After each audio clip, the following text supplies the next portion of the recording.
Well, we're here with one of my very good friends in the industry, Eric Smith from Hola. Turtlebox. A lot of titles, a lot of different things. One title that is not really descriptive, but What is that title? I don't even know. I think these days it's Director of Events. Director of Events. I think. I don't know. It's kind of fluid. Yeah. I mean, it definitely describes everything that you do. Exactly. Yeah, I mean, just so well. If there's an event word with Turtlebox, Eric Smith has his hands all over it. There's no doubt about it.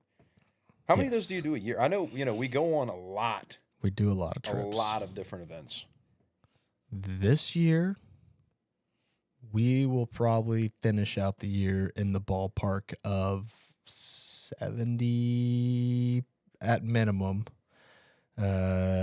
If we add some things we're looking at adding and everything, then we're probably on track to break 100. We're on pace to break 100 events this year. And that's not just totally hunting industry. I mean, y'all are all over the place. No, we are playing in the hunt, the fish, barbecue, ranch and rodeo's been a big one recently that started taking off for us.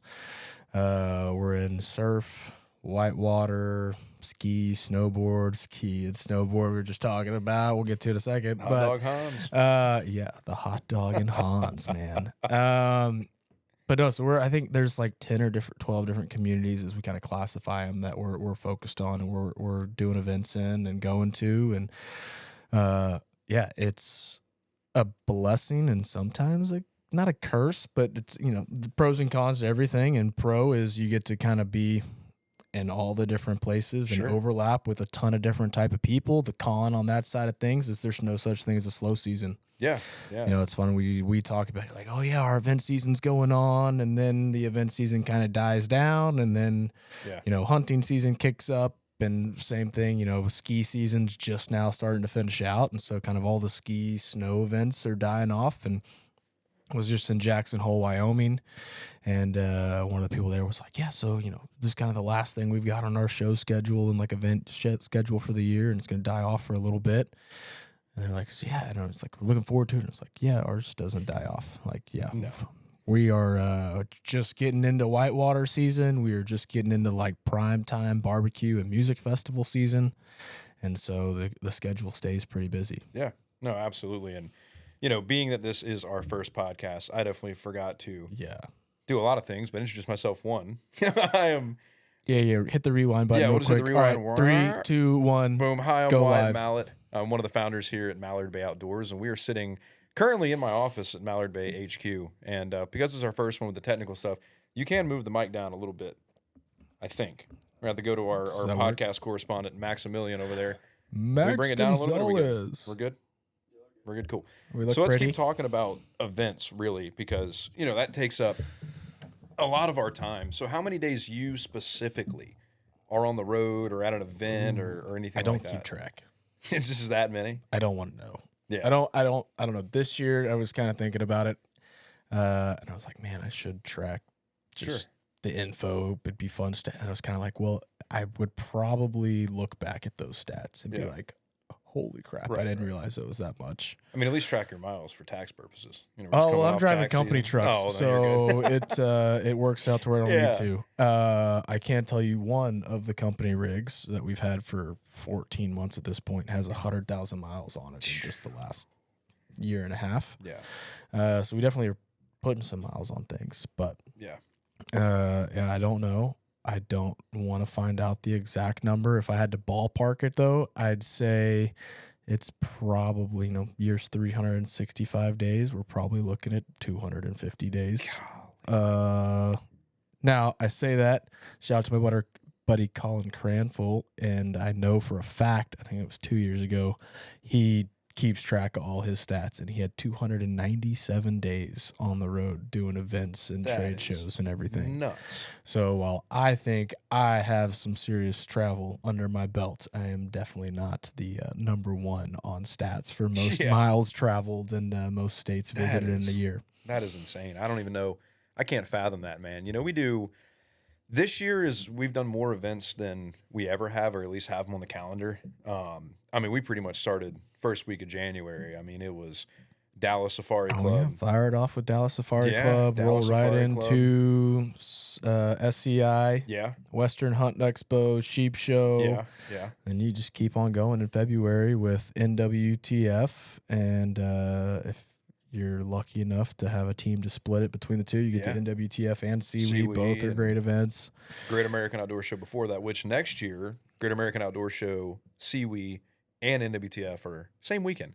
Yeah. I don't know who scheduled these things. I mean, it's There could be some more coordination, but there is only 52 weekends a year. that is very true. Yeah, I mean, there's an I event. mean, there is at least 2 or 3 going on every weekend. But yeah, that January, February, March season is strong for the hunting community and backed up with events. Yeah. I mean, I can only imagine how stressful of a job that'd be, coordinating everything and scheduling everything. I mean, it's Part of it is you just got to accept things are going to change. yeah. You can make the best plan possible, and it's never going to go according to plan. Sure. And so, yeah, there's a lot of reactive, changes and adjustments on the fly to whatever it be, whether it be a flat tire or blowout or, Airbnb canceling on you the night before you're supposed to check in. It happens. So, there's always a variable there that you can't control. I think a big part of being able to do it is just understand, like, hey, do your best to plan, but know it's going to go wrong. Know you're going to have to pivot and adjust, and always plan for that. Right. Plan that the plan's going to go wrong and have some backup plans, have some things in place, whether that's bring some extra, resources or something with you, or always keep some WD-40, some zip ties, some duct tape, basic set of tools and stuff handy. Yeah. Because you can solve a lot. Yeah, with no some doubt. WD-40, duct tape, and zip ties. No doubt. I mean, dude, like as hunters, we know that all too well. I mean, whether you're in the field or at the trade show, Oh, yeah. quick pivots are key. Tie-down they're key to straps. success. Tie-down straps are Yeah. also extremely helpful. I probably use tie-down straps more for random crap than I do for actually strapping down a cooler or a speaker. Yeah. All kinds of storage and, I mean, everything else. I mean, traveling that much, I mean, you live out of your truck. So, I mean, storage is big. Shout out to Decked Drawer Shout out to Systems. Decked. Whenever this does come out, you'll hear our boy Grant Goolage. Heck yeah! Yeah, man. He's going to be on there, and he is our intro song when this comes out. I was about to say, please have him on guitar, get him playing some sing-along songs. And yeah, I want to have his whole setup. And I just missed him. He was out at a really cool event over in Georgia that we didn't get to go to because I was in Jackson Hole, Wyoming. Yeah. But yeah, well, there's worse places you could have been. There's Jackson Hole. I've been through Wyoming a few times now. That was the first time I actually got to stay and hang out in Jackson. Nice. Jackson Hole Resort, gorgeous place, super cool rendezvous music festival. Charles Wesley Godwin Friday night put on a heck of a show. Badass. Great time. Super excited to get to go up there and meet all the people that we work with from the mountain side of things. Yeah. But I was in Montana twice this year. We didn't go to Wyoming, but Montana twice this year. First time Bozeman, ever in Big Montana. Sky, Well, Glacier. the first time was Helena. Okay. So we flew into Bozeman, drove to Helena. That was for the Montana Outfitters and Guides conference, which was my first conference. It was really cool to kind of see like behind the scenes of everything going on in hunting and, all the legislation that goes behind it and the politics of it. And I mean, they had a senator there from Montana. I forget her name. Big fancy. But yeah, I mean, every day was meetings essentially. So, we'd had a little table set up.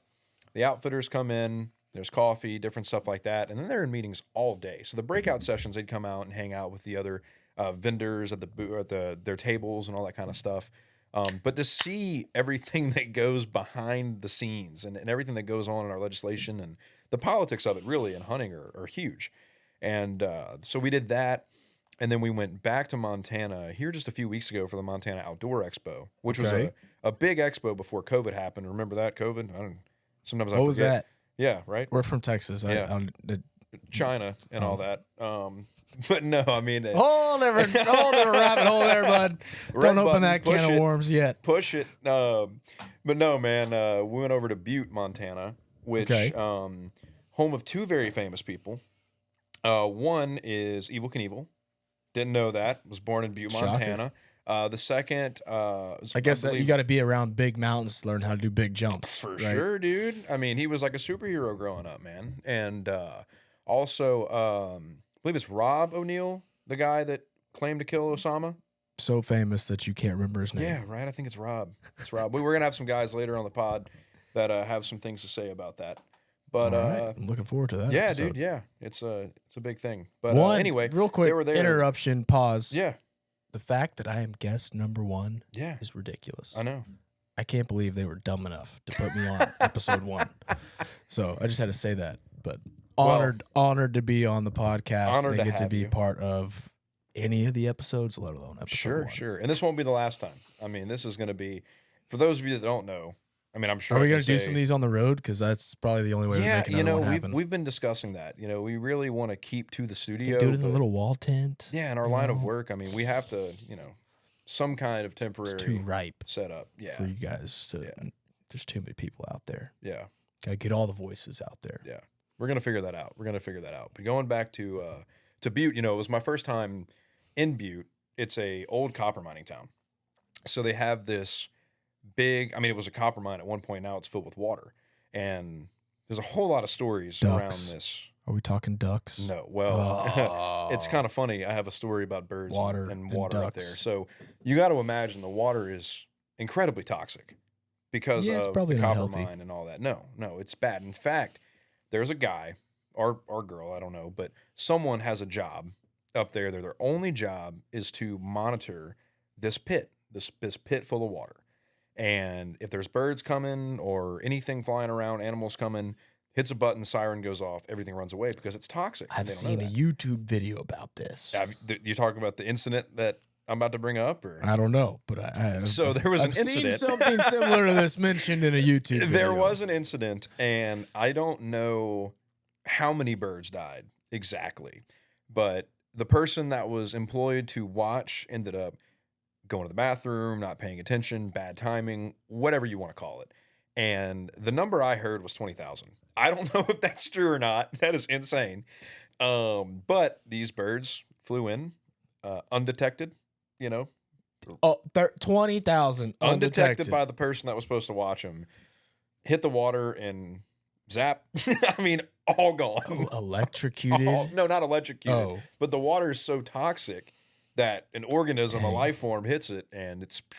And how were they ducks? I think they were geese. The story was they were geese. So still, how many bands do we think were sitting on top of the water? If you want to go find bands for free, go to the bottom of the pit. I don't know. It could be floating around if you out can there. survive long I enough have to get no to the idea. bottom and find them. Yeah. Anyway, Butte was a good time, man. It was a small town, and like I said, the copper mining town. The copper was done, pretty much not dried up, but it was done, and they had 100 and something thousand people move out of that town. So I mean, it was very small town, very Irish populated. In fact, it's the second biggest St. Patty's Day celebration behind Boston. Stats over here. Yeah, Boston's number 1. Butte, Montana's number 2. Interesting. And it was a good time. We hit some pubs. Max and I were there. We got there early to set up and all that good stuff. And we went to dinner. Yeah. Found this little Italian joint. Small town. Your choices are very limited. And we found this very highly rated for a small town, like 20 Yelp reviews.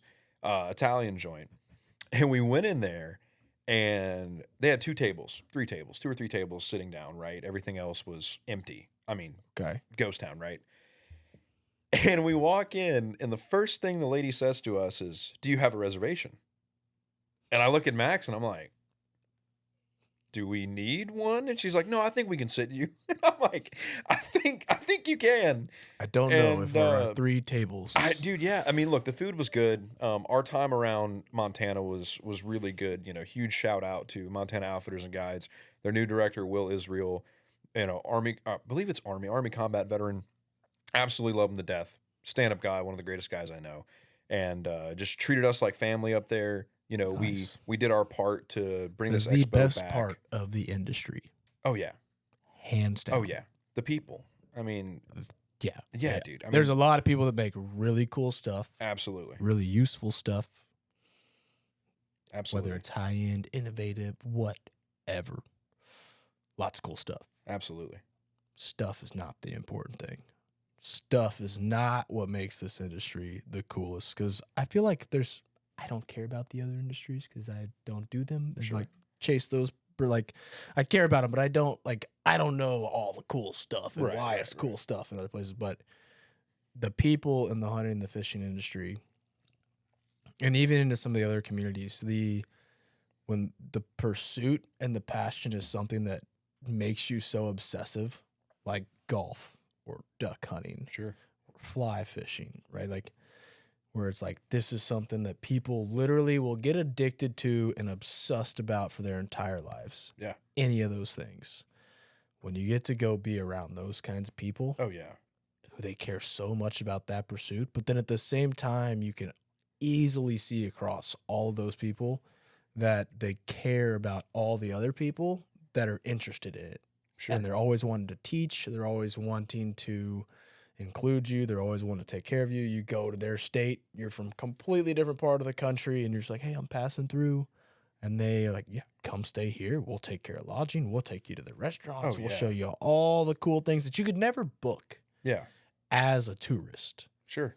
And that, I think, is one of the coolest things for me. There's been so many opportunities, so many things I've got to do where it's like, I couldn't have paid for this. There was no option to go to a travel agency and be like, hey, can you add this experience? The family experience. To my trip? And could you add this to my, like, you can't do that.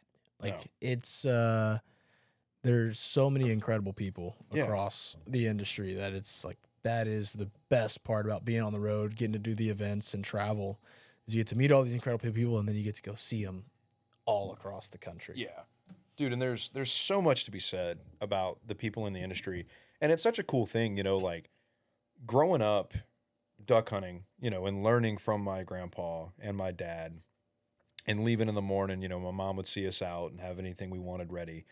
And doing all these things, using all these products made it so much cooler whenever we got into the industry and started this company. And you go to all these trade shows and expos and conferences, and you're meeting the people that, you know, created the product, found the company, worked for the company, so on and so forth. And it's just like, you almost have this like superhero moment where you're like, dude, I've loved all this stuff forever. Fanboy. Yeah. Fanboy. 100%. Dude. It is so hard not to spend all the money you make working an event at an event. Dude. So difficult. It is dangerous getting paid Heads right up before to anybody that thinks being in the industry is going to make you rich. Get rid of that conception right now. Because no matter how much you make, no matter how much you have, find all the cool things to spend it on. No matter how many cool things you have, you always want more. I mean, well, dude, and you kind of have to be up to date on what the new cool thing is that somebody just came out with. Yeah. My algorithm on social media is like dialed, but in a way that it's like I can't avoid finding cool stuff to buy. Like, absolutely. I don't care if it's new guns. I don't know if you've seen the new Benelli shotgun. Oh my goodness. Like guns, decoys, whatever it is. Yeah. And to the point where like it will find the most random little accessory that I didn't know I needed, and it'll feed it to me. 100%. I'm like, dang it. 100%. I need it. Happens every time. I'm a sucker. And we're back. And we're back, dude. You know, on the topic of gear, I do have a lot of gear around the studio. You know, I wanted to show love to as many people as possible. The studio does look pretty. I appreciate it, man. Shout out to Garrett. Very aesthetic. Garrett, our VP of marketing over here at Mallard Bay. He came in and I love Garrett. I'm just fucking with him. Sorry. There there was the first F-bomb of the night. Sorry. To my mom, to all the children out there, I apologize for my sailor's mouth.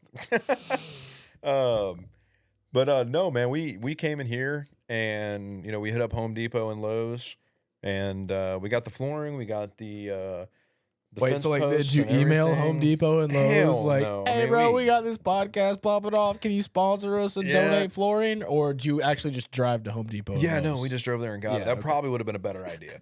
But you know, man, we went in there and got all the stuff, and shout out to Garrett's wife as well. She helped Garrett stain everything, and so he did the labor.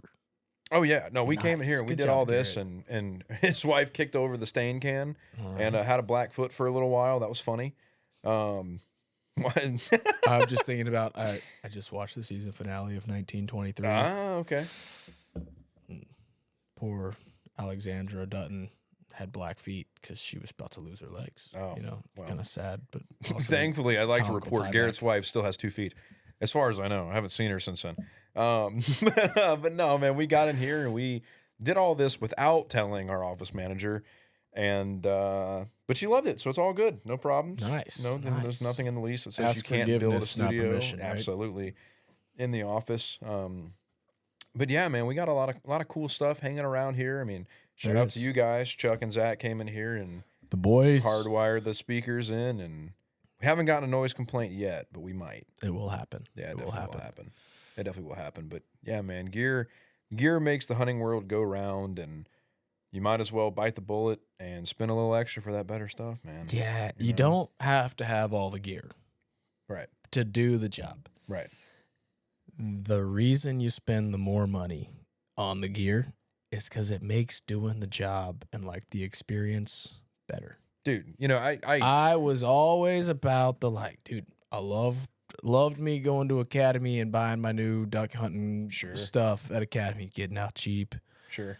But then I get halfway through the season and I'm flex sealing up holes and yeah, waders, dude. and I'm out there and I'm cold or I'm wet because I got leaky waders and Yeah. everything. And then when you get to upgrade, and you're not a broke college student, you're Right. struggling, and you get into some nice gear and you get to go out there and you're like, oh, let me throw this extra layer on because in the past I'm always cold and it sucks. Exactly. And you throw the extra layer on, you get out there and you're like, I probably should have left an extra couple layers at the house because I'm hot and I'm sweaty because I'm dry Yeah. and I got good insulation. You get to enjoy things so much more. Oh, dude, no doubt about it. I mean, that's something that always resounds with me that I learned from my dad, who learned from his dad. And it was, wear as many layers as you need to stay warm. You can always take it off, but you can't put more on, dude. You got to always bring extra. And before I get more on this gear topic, you mind if we do a segment sponsored by All Hands? Are we shotgunning all I'm hands? just going to drink an All Hands. Oh, okay. Yeah. Go ahead. If you were about to hand me an all hands like I'd been No, iced and make me get no. on a knee and start chugging it, I was going to be against it. I love some all hands. The only reason I'm drinking flavored water and not all hands right now is because these things, they are potent. Oh, they'll do you in good, You've man. got to be a little careful with the all hands because Yes, if you you do. drink it like a beer, you will not feel like you've been drinking beer. That's why they come in 4-packs. I mean, dude, it's... It's also why I highly recommend everybody does what he's doing right now and pours it over ice. Because if you leave it in the can and you're like me, you will chug that thing like it's a regular old beer, and you'll be very Definitely. sorry for it at like number 3. No doubt about it, dude. We always say, I mean, dude, the first time we worked with All Hands was the first Live in the Blind. Shout out Will Owen. Shout out Will Owen of All Hands. First Live in the Blind, it was over at Blackwater Outfitters in Missouri. Yeah, I wasn't there. And you were not there. You Didn't were at the catch second that one. invite. You were at the second one. We I weren't that was. good of friends I then. was. Now we are. Crazy thing how things change. I know, right? I know. But yeah, dude, it was very we had a lot of patrons, a lot of guests there come hang out, watch the concert, hunt and stuff like that. And All Hands was very gracious to send us, I mean, just about a pallet. And it was very hey, this can is 2 drinks. Like let the bartenders Yes. know, pour them all in Be red aware. Solo cups, all that kind of stuff. And it all worked out. But going back to gear, for instance, like growing up duck hunting, man, the 99% of my duck hunting growing up happened in Southwest Louisiana. I'm born Okay. and raised Lake Charles. From Lake Charles to basically Gaydon is where I would hunt growing up. And Gaydon at one time was the duck and Just- goose can capital. you say that one more time for me? Gaydon. All right. Gaydon. I'm just trying to It's make sure spelled- It's spelled this Gooey correct. Dan, but it's Guidon. Gaydon. Gaydon. Gueydan. Gooey Dan. Okay. And at one time, no shit, it was the duck and goose capital of the world. And I know there's a lot of What cities time out was there. this? What time was this? I'd be lying to you. I feel Do we like need I to look got, this up? We may need to look this up. Our senior podcast I'd be very correspondent. interested because, as you know, we can get into this, but We I was late into getting into the hunting and the fishing pursuits, passions, industry, and everything, in the sense that I didn't grow up hunting and fishing. Yeah. And was thankful to have a really good buddy of mine in high school that him and his dad were big bass fishermen, and they were willing to take me out bass fishing with them here and there. And then that I had a cousin out in Texarkana get me into duck hunting. But what really gave me the ability to dive head deep into bird hunting was getting to meet one of my good buddies who's from Eagle Lake, Texas. And they claim to be the goose hunting capital of the world. See what I'm saying? And I'm not saying they don't own it or that they didn't own it. Well, I mean, you can. I can tell you right now, there's not as many geese and ducks in Eagle Lake now as there used to be 10 years ago. But same with Gaydon. I do think it's interesting because, you know, traveling around, meeting all the people we do, especially at events like Ducks Unlimited, Delta Waterfowl, and NWTF, you hear the terms duck and goose capital of the world thrown out a little more often than I think there's enough years of historic record to prove it. Yeah, I would say so. I mean, you could look to Stuttgart. You know, they say the same thing. Which, I mean, I think they definitely had an argument for it for ducks. No doubt about it. For a while. No doubt about it. Do I think their argument for ducks is as strong as it used to be? I do not. Dude, I don't even... Do I think they own the argument for geese? Specifically snows and specks? Yeah. Yes, I do. Yeah. If not, pretty damn close. I mean, those guys The birds Yeah. that we saw this year at Wings Over the Prairie, Thanksgiving week, for those of you guys who aren't keeping track of events on your calendar, I mean, there was moments I couldn't go 5 minutes without passing a feed of snow geese or specks. Absolutely. We did some goose hunting this year with On the Deck Outfitters. Shout out to Dusty and Stacy, and had a good time. And but going all the way back to Gooey Dan, Gaydon. Gooey Dan. So hunting growing up, man, I thought, what's up? So Gaydon was the duck capital of the world. There you go. 1977. All right, 1977. Remember it like it was yesterday. 1977. Was it duck and goose or just duck? Okay. All right. So there's clarification. There you go. Duck capital of the world in 1977. Dude, Maximilian, can you look up the years that Eagle Lake was the goose hunting capital of the world for us? Max, we got our own version of Jamie over here. I know it's Jamie, but it's Max. We need to have like a little video clip of you looking stuff up in the back. Remember that for next time. So growing up, we're learning lots of cool things. Like I said, first one, this is as dysfunctional as it gets. Growing up, I thought being cold was part of hunting. Yes. I mean, dude, like 1000%. Blue jeans, long sleeve shirt, hunting jacket. If it was really cold, long johns, hip boots. That's it. That's all you got, dude. I didn't even know, dude, it was probably 3 years ago. I was at Jelks Bayou Hunting Club. Shout out to my good friend Andrew Weisman up in North Louisiana, hunting at Jelks Bayou. He was one of the first outfitters on Mallard Bay. Since then, they've gone to a private hunting club, and I still love them. It's okay. But anyway, at one time, one of the top outfitters on Mallard Bay, and I went hunting with him, I guess it was 2 or 3 years ago, and put on waders and hunted in waders for the first time, pair of frog First dogs. time ever in full chest waders. First time ever hunting in chest waders. Wow. Ever. Before that, dude, it was hip boots everywhere I went. Didn't matter. See, all right. So continue your story, and then I'll. Well, I mean, dude, it was just like it's a game changer. Game changer. Well, see, Absolute so what's game interesting changer. for me is first duck hunt I ever went on, I was in full chest waders. Granted, we're talking $100, $150 uninsulated, breathable waders from Academy with uninsulated boots. First hunt is in Texarkana in like late November, early December, 10, 15 years ago, and it's cold. Yeah. And we're standing in water on public land up to our waists. And I, like you, I'm wearing jeans and waders. And while I was not wet, I know they were rolled up in those pants, too. them suckers were not insulated, and them jeans were not insulated. And I remember standing there and being just like cold just because of the temperature coming in from the water and my body heat going out. It was like, this is what you're used to. And Sure. then I got, started chasing them on public land and everything. And it was like, all right, I upgraded to a $200 pair of neoprene waders from Academy. And it took maybe a season to get some leaks in the knees and in the crotch. Yeah. And then it just was like, well, now I'm just cold because I'm partially wet Yeah, all the time. absolutely. And yeah, it wasn't until a couple years ago Yeah, that I was like, all right, I'm done buying a pair of waders and flex sealing them for the rest of the season. for sure. And I'm going to get some good base layers. And now I am nice and toasty warm. For And sure. it is the only downside to being nice and toasty warm on a duck hunt is if you're in layouts. No doubt. If you're in layouts and you're actually nice and warm and not cold, I'm asleep. yes. Dude, I cannot get away from it. Layout blinds are the bane of my duck hunting existence because I love them, but I fall asleep every time. I cannot. And it doesn't tell matter you- how many people tell you they will wake you up when birds are Oh, no circling. way. No one is No going to wake you up. Way. I am not. I am going to embarrassed wake you at up all. with the bang of my shotgun going off. So Every many- time. Literally every time. When we were hunting at Cadillac Creek this year, sandhill crane hunting, it happened to me like 3 times.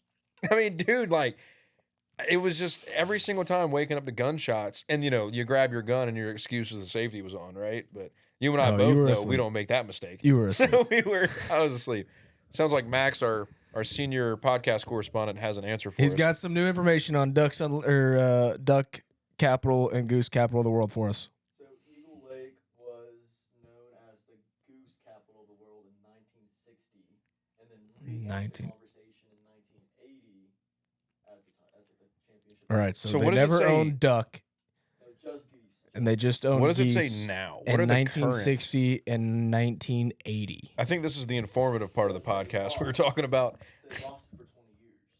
Yeah, but came back. But now, and now Stuttgart claims to have it, and I think they've got goose, but I don't know if they still have duck. well, you need to hang on before you say anything.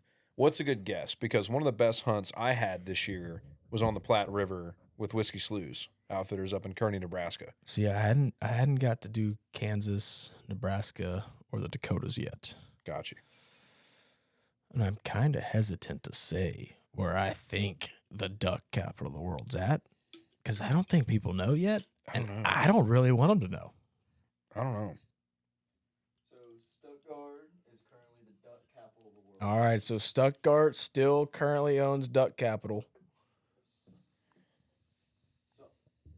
Some Missouri, town in Missouri that's spelled almost like summer, but replace the last M and replace it with an N. Sumner, Missouri is the goose capital of the world. So Sumner, Gotcha. Missouri is the current goose capital of the And world. Stuttgart with ducks. Interesting, dude. The good to I know. saw a crap ton of geese in Stuttgart this Yeah, dude. year. Yeah. A crap ton. Yeah. Yeah. Dude, one of the top goose hunts I've ever been on. I think it was the first or second year we were around was with Prairie Bomb Outfitters. They were also one of the first outfitters on Mallard Bay. They're up in the Panhandle, and there was a clip of me going around online on Instagram and everything else, and came out Went of the viral? hotel. And I mean, I wouldn't say viral. I mean, I wouldn't go that far, but came out of the hotel, and if you haven't been to Amarillo, it smells like shit. And, It smells like money. well, If you're yes. from Texas, those two things are the same. yeah, sure, absolutely. If it's, money's green, cow shit sometimes green. Cow shit equals cows, and that's What's money. the wind? Is it like the north wind, or I know there's a certain wind that brings the You're smell. asking the wrong guy. Whatever wind it was there. West wind. So the west wind, unofficially the west wind, brings the cow shit smell. And I walked out of the hotel and I said, hunting with Prairie Bomb Outfitters, Amarillo, Texas, smells like cow shit and freedom. Let's get it, baby. And then it was like, I don't know, Texas by Big X the Plug or something was like the next part Good of song choice. absolutely. And it was a hell of a hunt. Great goose hunt. Killed cranes up there with those guys. Vince Kimbrough runs Combo a hell of an hunts operation. are so much fun. And the Panhandle's the place to do it. Panhandle's fun. Yeah. But my favorite combo hunt happened in Eagle Lake, or just south of Eagle Lake. I guess you could quote unquote classify it as like the bonus. Well, let's classify Lissy this area. combo hunt. Because when I think combo hunt in Amarillo, I'm thinking crane and geese. I'm Eagle thinking Lake. crane and geese. In Eagle Lake. Oh yeah, bro. Okay, We get the Well, crane. you haven't taken me out there yet. I haven't hunted Eagle Yes. Lake. Yeah, I gotta wear highly I classified. gotta wear a bag on my head going out there. Yeah, Is we that might it? kidnap you. Leave my phone at home. But no, we specs, snows, and crane all out of the same blind with crane on one side, goose spread on the other, and it was a lot of fun when it was you're facing out one side, finish shooting geese, and then here, all right, crane out the back. Everybody hulls down, Yeah, spins, readjusts, Yeah. and comes out the other side of the blind off the levee. Ton of fun. Yeah. It is cool to see the different birds, dude. It's just fun to follow the migration. Oh yeah. Following the Absolutely. birds, seeing the birds of prey, all the bald eagles that make it down during migration Yeah. and everything. And getting to travel and getting to see birds. Oh my gosh, dude. It is also very frustrating, I'll tell you that. When you are know it's not season wherever you're at. But Yeah. you're driving through and you're staring at a boatload of birds somewhere. Dude, absolutely. And I mean, dude, you know, going back to crane, I think sharing the hunting industry and the fruits of our labor with everybody. You know, I mean, I took San Hill crane this year to Thanksgiving. Literally on our So hunt, good. on our hunt in Amarillo, took a bird back, grilled it up at Thanksgiving. And I mean, you got to understand my family, my mom's from New Orleans. And so, you know, my mom's from New Orleans, my dad's from Lake Charles. So we have this like mix of Cajun and New Orleans in there. So the food is always incredible at any event we do. I don't. Yeah, it And, sounds good. Dude, it was like people were blown away. My family was blown away. Everybody loved it. I might have cooked it a little too rare, which is fine with me. But a couple you people, got to err on the side of rare. You can always know, put it back. a couple people didn't like it as much, but I loved it, which meant more for me, and that's fine. But yeah, dude, just sharing that, you know, like no one believes you when you're like, this is the ribeye of the sky. Well, and if you don't cook it right, Well, it doesn't taste good. You're right. I mean, it doesn't. It's not hard to cook. Just But you sear got to it. err on the side of rare. Yeah, for sure. Yeah. We sear it. did the ones off that combo hunt. We cooked up and we stopped at the local meat market Mm-hmm. there in Eagle Lake, Maxwell's. Love that place. Best hot roast beef sandwich I've had. Go-to lunch spot. But we got some femur bones while we were there. Made some bone marrow butter. Ooh. Oh, dude, I am telling you, one of the best home cooked meals I've had in my life. And that's like going above and beyond, dude. I love my mom's You know, cooking like- too. Like my mom knows how to cook, so Yeah. I'm not saying that lightly. Absolutely. And, you know, going above and beyond, like not just breasting the bird out or cooking it a certain way. I mean, like, for instance, good friend of mine, good friend of yours, Brendan Lamb, world-class pitmaster. Stellar. You know, we're cleaning the birds, we're breasting them out, and then he starts taking the legs of the crane, right? Oh yeah, And I'm like, the number of legs I clipped dude, in Amarillo. so many legs. I don't know if we can, it might hurt our viewership or whatever, but the picture of all the legs It was on the ground, hilarious. it was hilarious. Lots of clipping. My Yeah. shears definitely got Yeah. put to use. Yeah, keep your shears in your truck Yeah.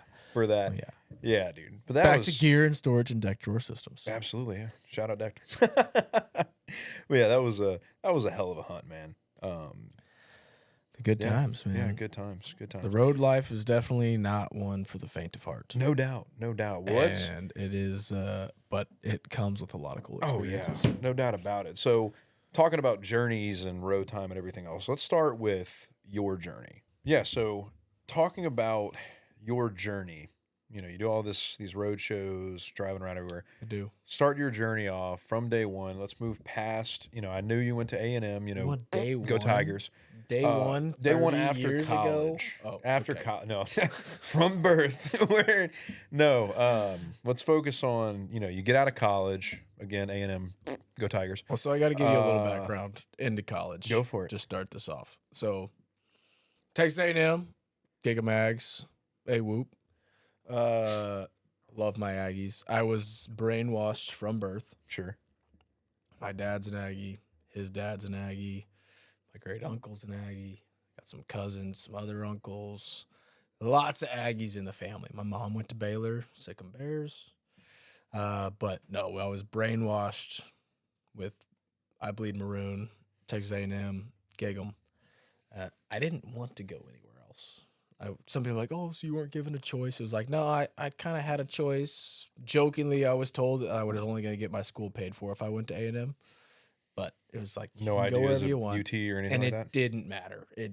I could have applied to 100 schools. Nobody would have cared.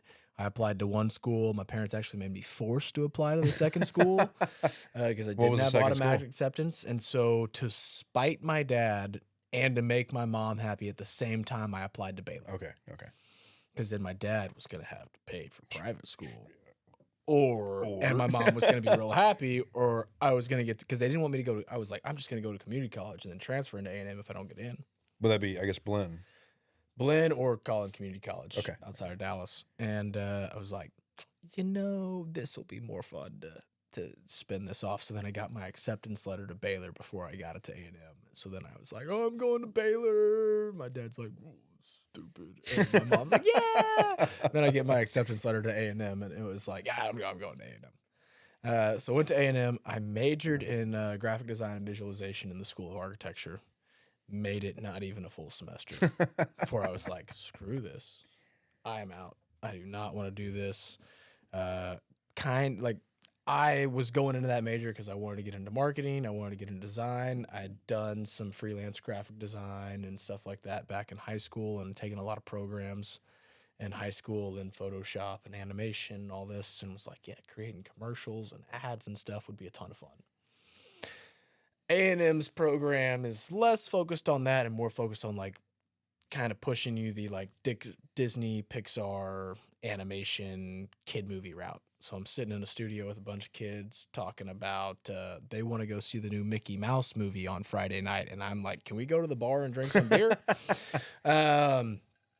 So just very quickly realized that was not my people. That was not the people I wanted to spend my time around, where I was going to make friends, and also not the career, like wasn't setting me up for the career I wanted to go into. Right.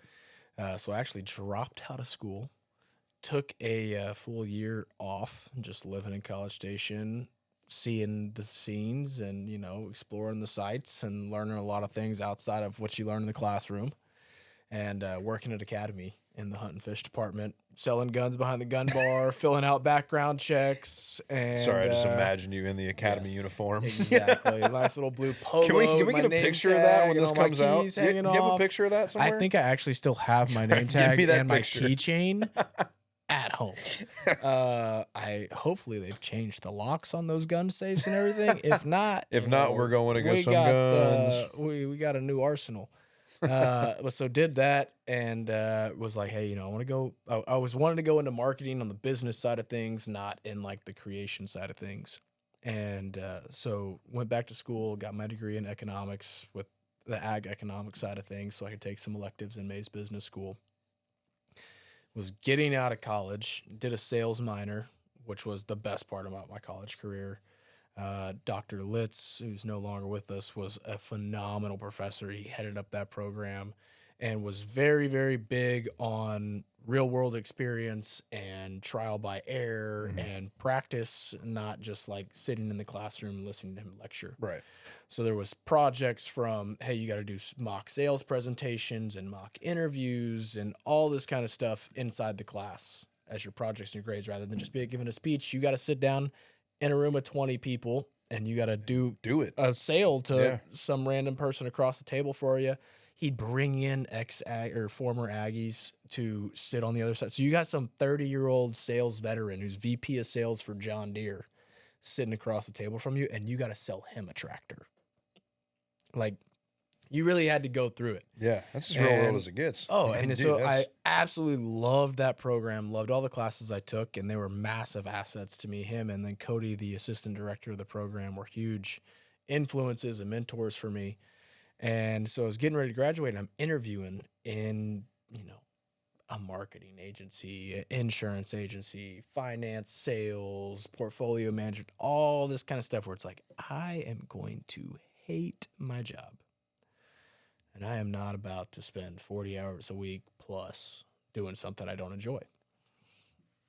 I knew I wanted to go into hunting fishing at the time. I really wanted to be a guide. Part of me still does want to be a guide because I wanted to hunt and fish as much as possible. Sure, yeah.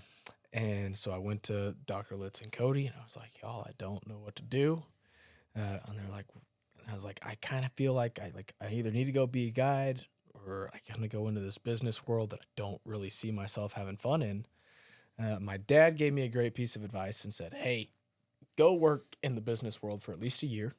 Then if you go be a guide and you end up having a family and you need to get back into the business world for some reason later on, you've got some work experience. I was like, that sounds pretty smart. Probably not a bad idea. And so I go to Cody and Dr. Litz, and I'm just like, hey, I think I need to take this advice. I want to go get a job in the business world, but I don't want to talk about insurance and finance and marketing, ad spend kind of crap. And so they were like, hey, well, where are the companies you spend the most money? And like the companies that you get excited about buying product from, because those are the easiest ones to sell. Right, like the product you're willing to buy is way easier to sell than the product you'd never buy as a consumer. No doubt about it. And so I was like, oh my gosh, that's pretty smart. And so I literally walked into my garage or my storage room, the second bedroom in my studio apartment in college, and looked around at all my hunting gear, my decoys, my waders, all that stuff, and made a list. And it's like, Yeti, Sitka, Drake, so-and-so, Costa.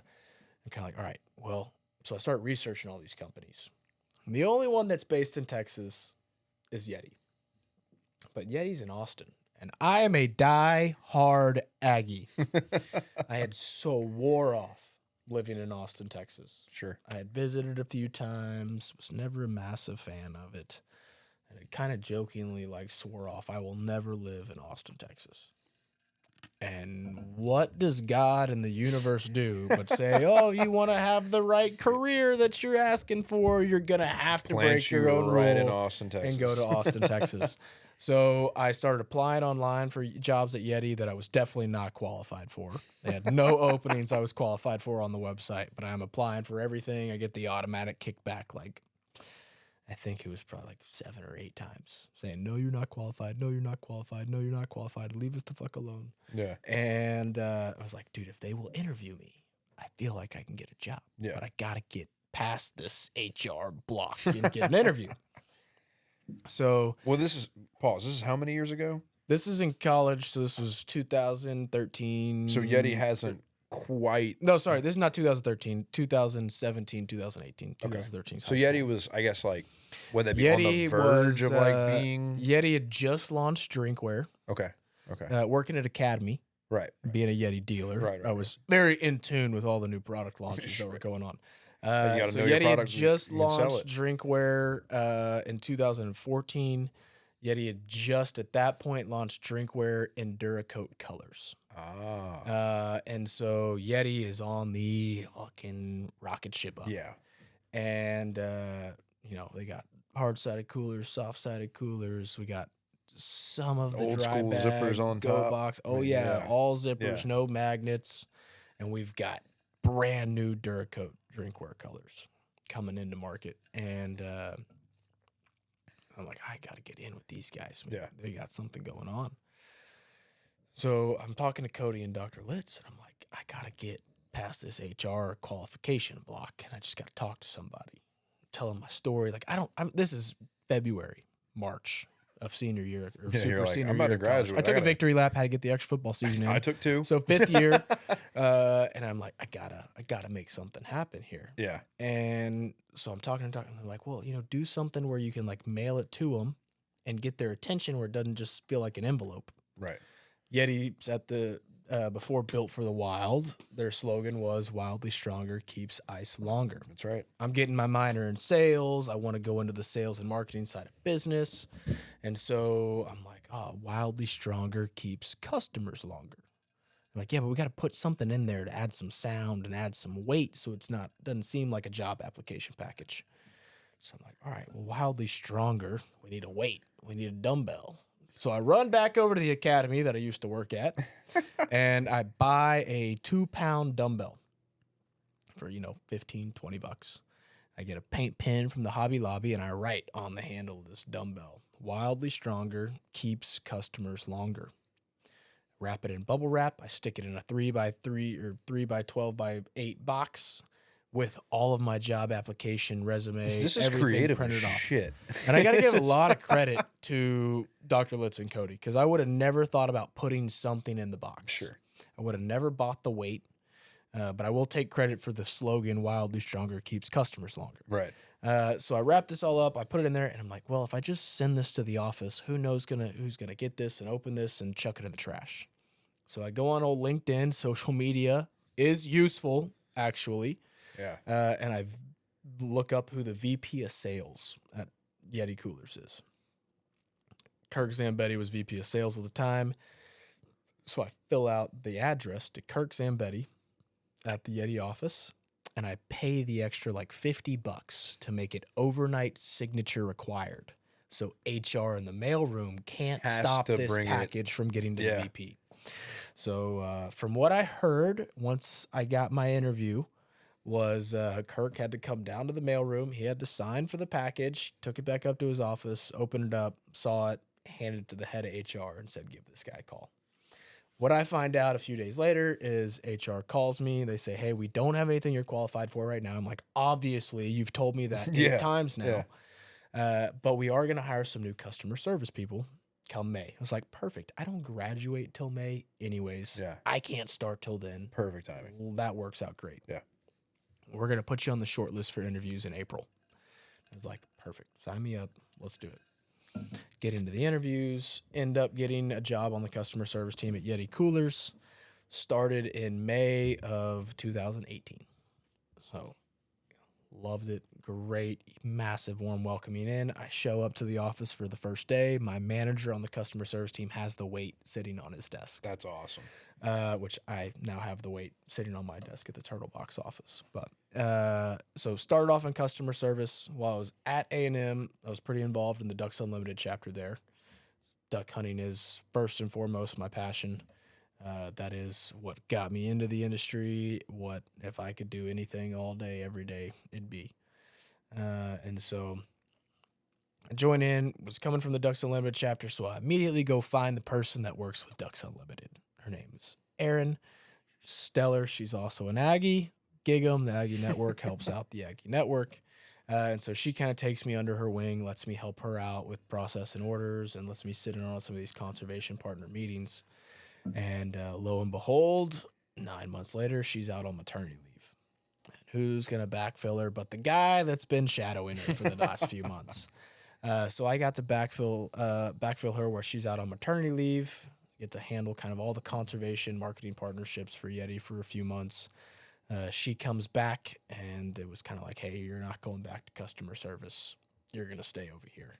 So then I got to stay on the sales side of things, help out with some of the marketing partnerships, the conservation partnerships, which allowed me to, even though I was on the sales side of things, to still get to go do some of the events with the YETI event team, and get to travel, build some different relationships and network.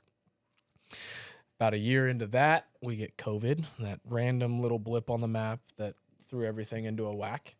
And I got moved over to the international sales side of things, and I got to oversee the sales operations for Europe, Australia, and then got to manage the sales channel for Japan, During Africa, South America, Central America, and everything during COVID. Sure, that was a So my nightmare. job went from getting to talk to cool marketing partners and other companies and brands and doing a bunch of events Google to Translate. up at 11 o'clock with Japan, talking about currency exchange rates, to be up at 5 a.m. talking to Europe about trade compliance, law, and product testing, to then still be working 9 to 5 in meetings talking about inventory allocation and shipping and logistics. Yeah. Did that for a year, learned a ton. But just lost, I came into it wanting to talk about hunting and fishing. Like, if I'm not going to be out hunting and fishing, the next best thing is to talk about it. Yeah. And I wasn't getting to talk about it anymore. And so that was kind of the point where I was like, I love you guys as a company. I love you guys as a product. And I love everybody that was there. Some great friends came out of that time. And I was just like, but I can't keep doing this job anymore. And so left there, had owned a couple Turtlebox speakers for a year and a half at that point. Gen 1s, I assume. Gen 1's OG first batch kind of deal, was an early adopter of the Turtlebox. And so it kind of gotten connected over the year and a half with the guys through the network and everything. And I texted one of the founders and was just like, "Hey, man, I think I'm going to make a change. Are you guys hiring? And like, can we have a conversation?" And at the time, none of the founders had gone full time with the company yet. They were all still kind of using Turtlebox was still a side gig for them. Like, dude, we can't hire you full time. We've got families and we haven't even we're gone not full even- time yeah. with this. But we could use your help part time. And it's like, well, so, this was a little bit before I turned my notice in at Yeti. So then after I turned my notice in at Yeti, I called them back. It was like, it doesn't matter if it's part time or it's full time. We gotta do something. And so they're like, well, we need help with events. I was like, well, I've done a few of those, and I kind of know how things go, and I'm a single bachelor willing to travel, and that's something. Yeah. And so they're like, well, we can plug you in part-time there, and we'll see where it kind of goes after that. And so started off doing events part-time for Turtlebox. First event I ever did for the guys was actually the Houston Fishing Show 4 years ago, back in 2021, which is crazy to think about. It was stellar. The founders of Turtlebox are some of the greatest guys. 4 founders, 4 bosses. Is an interesting thing, but I have to give them mad props. Sure. Because they have their ability to communicate with each other and the way that they all kind of stay in their lanes or stay in their silos, but then are also able to overlap and kind of intermingle is amazing. Yeah.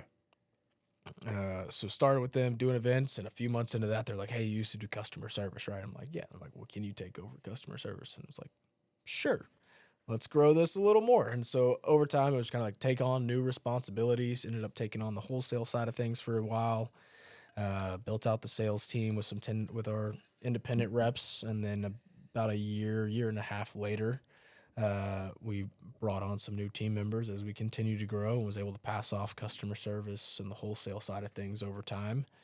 And now just get to kind of manage the event calendar and the road side of things, which is continuing to grow as well. So who knows where we're at in the next year or so. I mean, dude, yeah. I mean, that's the kind of quick summary of the long first half of the story. Oh, hell of a story, dude. I mean, like, every single time I go into the Turtlebox office, and for those of you that don't know, it's in Houston, 15, 20 minutes-ish down the road from Mallard Bay.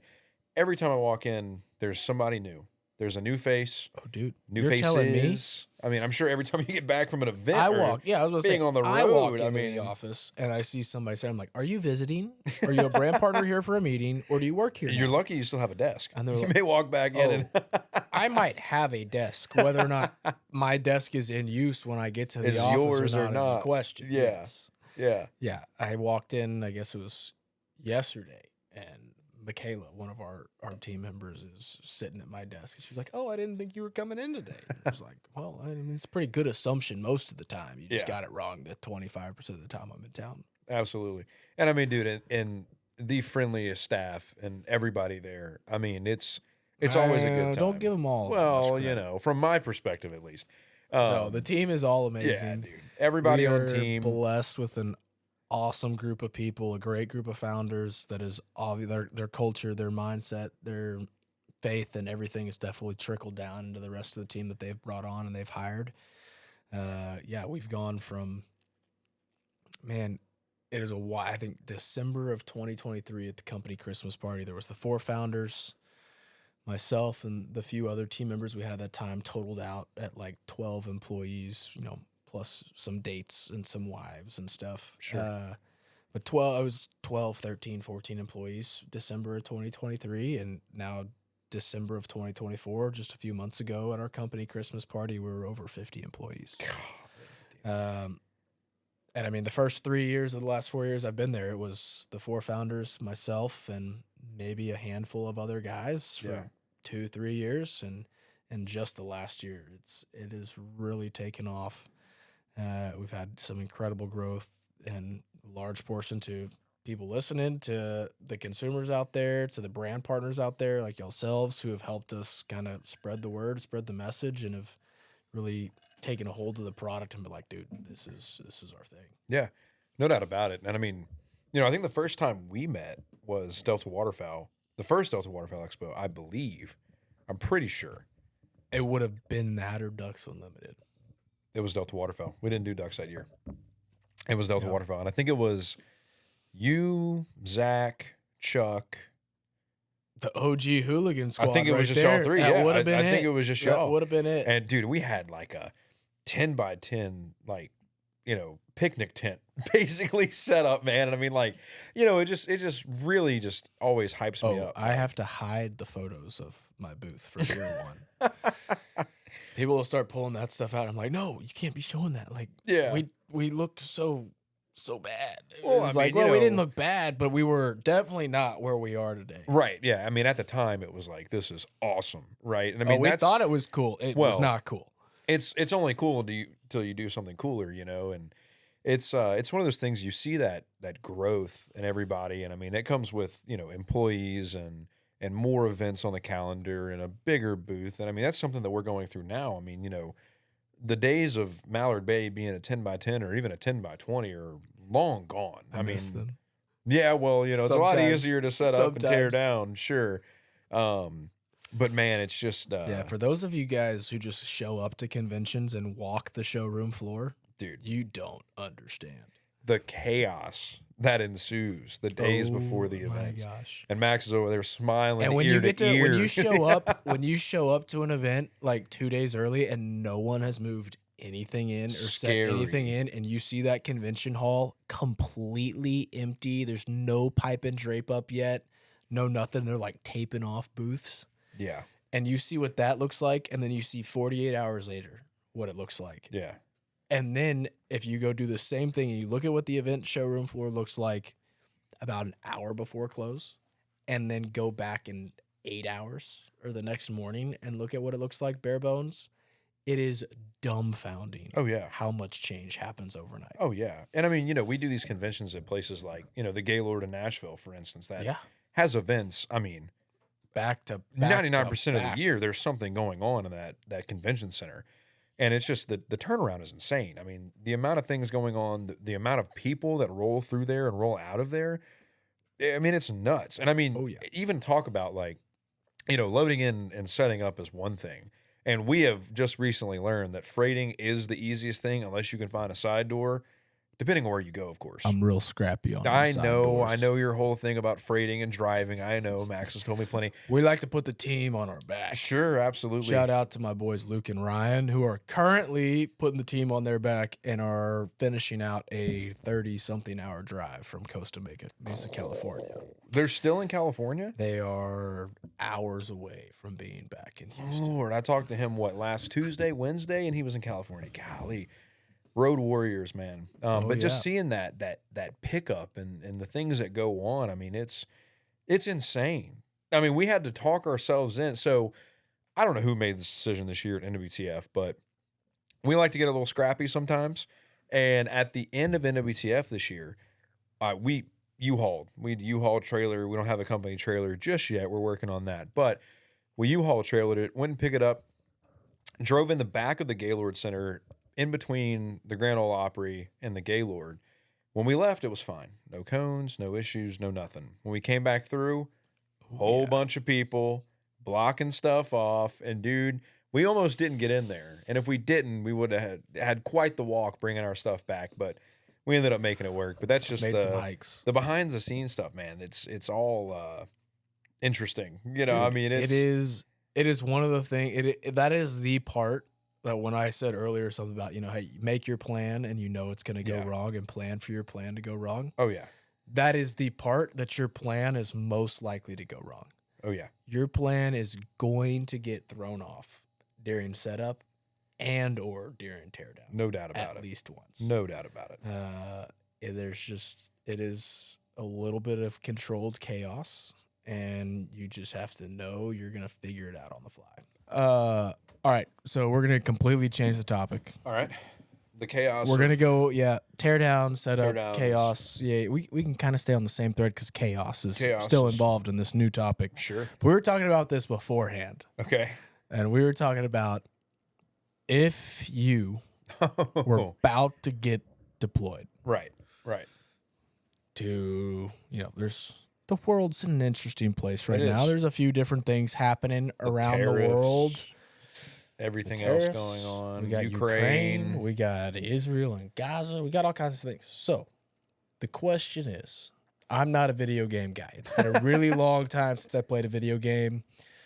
I played Modern Warfare 2 Sure, and sure. like OG Black Ops back in the Gap. And I hadn't seen a loading screen since then.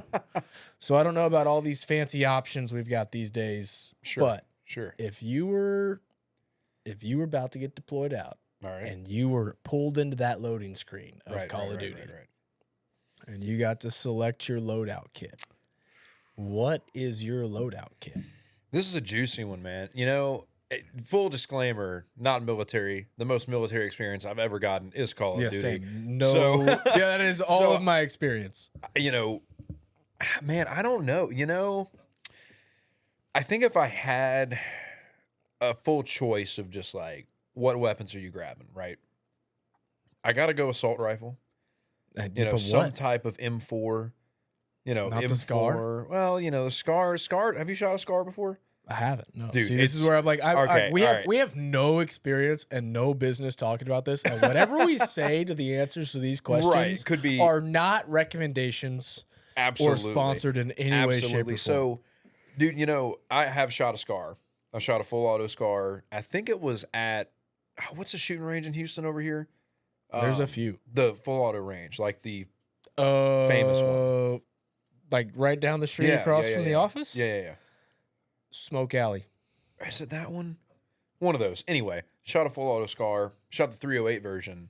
Heavy as shit. Uh-huh. Recoil Sucks. also as shit. I mean, dude, it's big, it's loud, it's powerful, it's badass. But me, probably not, man. I'd probably go something with, you know, just like an M4. I've shot an M4, feel pretty comfortable with it. Honestly, man, you know, I mean, this sparks up a bigger topic, and we'll talk about it. But are you going? What are you doing? Like, fully all right, so automatic weapons, you got an AR.